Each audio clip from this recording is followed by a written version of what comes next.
இவன் சவுலின் நாட்களிலே மற்ற ஜனங்களுக்குள்ளே வயது சென்ற கிழவனாய் மதிக்கப்பட்டான். போதும். இவன் சவுலின் நாட்களிலே, நல்லா கவனிச்சுங்க, ராஜா இருக்கிற நாட்களிலே இவன் எப்படி இருந்தான்? மற்ற ஜனங்களுக்குள்ளே வயது சென்ற கிழவனாக மதிக்கப்பட்டான். ஆமென். அல்லேலூயா, அல்லேலூயா. மதிக்கப்பட்டான், மதிக்கப்பட்டான். மற்றவர்களால அந்த இடத்துல, வாழ்ற இடத்துல, அவன் ஜனத்தார் இடத்துல. ஏன்? அவனுடைய துளித்தது. அவன் மரம், அவன் ஈசாவின் அடிமரம் ஏன் துளித்தது? அவன் மற்ற ஜனங்களினாலே அவன் எப்படி இருந்தான்? மதிக்கப்பட்டான். ஆமென். அல்லேலூயா. நாம் மதிக்கப்பட வேண்டும். மற்றவர்கள் பார்க்கிற பொழுது நம்மை மதிக்கப்பட வேண்டும். நம்ம மற்றவங்க பார்க்கும்போது நம்மளை மூஞ்சி திருப்பிட்டு போனா நம்ம எப்படி இருக்கும்? நல்லா பேசிட்டே இருக்கும்போது மூஞ்சி திருப்பிட்டு போனா எப்படி இருக்கும்? வாழ்க்கையில எது வந்தாலும் மற்றவர்கள் மதிக்கப்படத்தக்கதாக வாழ்க்கை நாம் வாழ வேண்டும். ஆமென். அல்லேலூயா. மற்றவர்கள் ஏற்றுக்கொள்ளத்தக்கதான வாழ்க்கை நாம் வாழ வேண்டும். நம்மளே நினைச்சுக்கலாம், நம்ம அநேகம் பேசுவோம், எல்லாம் என்னை மதிக்கிறாங்க, எல்லாம் ஏத்துக்கிறாங்க, எல்லாம் என் பேச்சு கேட்கறாங்க, எல்லாம் எனக்கு இது பண்றாங்க. இல்ல, மற்றவர்கள் அவன் பார்க்கறான். யாரு? ராஜா இருக்கும் பொழுது. யாரு? அதான் நம்ம காட்டில ஒருத்தர் மேலான ஒரு அதிகாரி இருக்கும் பொழுது, அந்த அதிகாரியை காட்டிலும் நீ மதிக்கப்படத்தக்கவனா இருக்கிறன்னா என்ன அடையாளம்? வசனத்தை நம்ம நல்லா ஆராய்ந்து பார்க்கும் பொழுது நமக்கு சில விடயங்கள் புலப்படும். ஆமென். அல்லேலூயா. ராஜா, அந்த ஊர்ல ராஜா இருக்கிறான். அந்த ராஜாவை காட்டிலும், அப்படிதான் போட்டிருக்கு. அவன் தப்பா சொல்லல, அங்க என்ன போட்டிருக்கு? ராஜா இருக்கிறான்.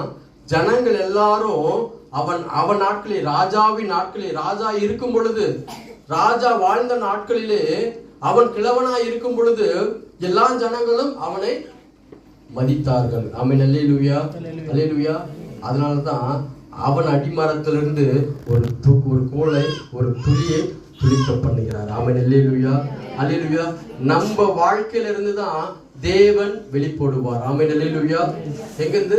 நம்ம வாழ்க்கையில இருந்து தேவன் வெளிப்படுத்துகிற தேவனாய் இருக்கிறார். நீங்க வாசித்து பாத்தீங்கன்னா தெரியும். மத்தேயு சுவிசேஷம் 1ஆம் அதிகாரம் 6ஆம் வசனத்தை வாசிங்க. 1ஆம் அதிகாரம் 6ஆம் வசனத்தை. ஈசாய் தாவீது ராஜாவை பெற்றான். தாவீது ராஜா சாலமோனை பெற்றான்.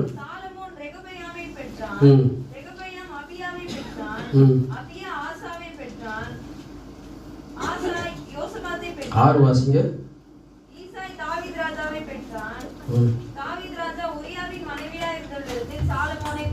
ஆமென். அது மேல இருக்கிற வசனம் சொல்றது, சல்மோன் போவாசை ராகாபிடத்திலே பெற்றான். போவாஸ் ஓபேத்தை ரூத்திடத்திலே பெற்றான். ஈசாயை பெற்றான். ஆமென். அல்லேலூயா, அல்லேலூயா. இதையும் நான் கவனிச்சு பார்த்தேன். இதையும் மேல ரெண்டும் பாவம், மேல ரெண்டும் பாவம். ஆனா இவனுடைய பிறப்பு நீங்க பாத்தீங்கன்னா வித்தியாசமா இருக்குது.